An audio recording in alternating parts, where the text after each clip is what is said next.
A lot has happened this year that tested our ability to show compassion and kindness, especially in the darkest of times. Throughout 2020, we faced an immense amount of new challenges and worked through some incredibly difficult situations. Humanity Auxilium's year began with a trip by our organization's co-chair, Dr. Mosina Chaklater, who visited camps in person to support refugees. But by March, we had to adapt to the pandemic and figure out how to continue our important work without physically visiting the camps. COVID-19 posed an unprecedented threat to Rohingya refugees, and even though our team couldn't be there in person, we knew we had to step up and help them. Due to the massive burden the virus had on frontline workers in the camps, we knew there was a need for more support. Humanity Auxilium mobilized to virtually educate local volunteers who were risking their lives in the field to combat the virus. Then, we were able to launch our own COVID-19 outreach teams.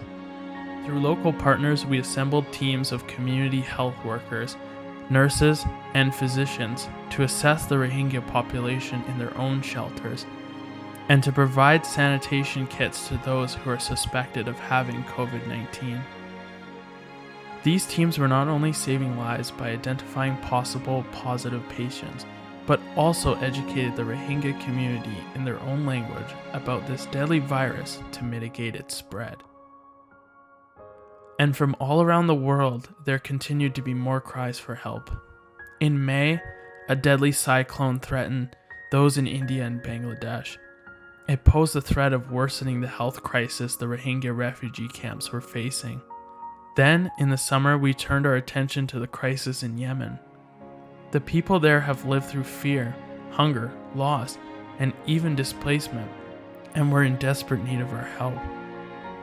Humanity Auxilium and our donors stood up to distribute food packages to Yemenis who urgently needed aid, especially orphans and families who do not have a steady source of income. Throughout the year, we became overwhelmed by the growing amount of crises and also worsening conditions in many areas of the world in the midst of the pandemic. But we were also overwhelmed by the amount of support we received from friends, family, and community members to continue our important work.